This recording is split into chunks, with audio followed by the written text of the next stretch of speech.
Because I know some people think gap year is something that students do before uni, right?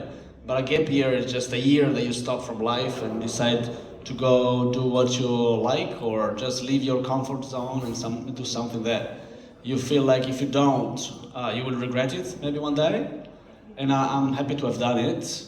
So if you remember, because I've been sailing here, of course, with many of you. And then one day I bought Sprite, yeah, this Endeavour 24 that used to belong to the club. Lived on the boat for a bit, for a winter actually. And many people was telling me all the time, "Oh, how can you live on a boat? Isn't it cold?" And I'm like, "That's fine, just a heater heats up in like 2 minutes. Your house is bigger, so it takes longer to heat up, right?" All these things I've been telling people, and then I show a picture of a sunrise from here, and everybody say, "Now I understand why you live on a boat." Actually, one of the other books that I wrote that Peter mentioned is about life on a boat. Yeah, this is, so far I just published it in Italian, but I'm translating it into English, so it's coming soon as well.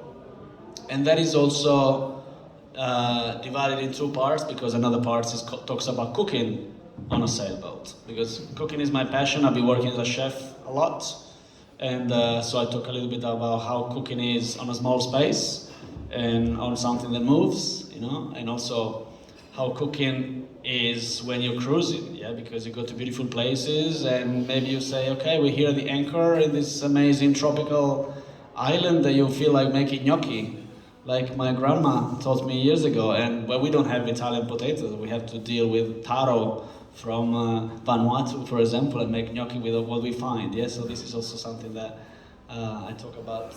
Anyways, yeah, and I added the word low cost in the title because I was lucky.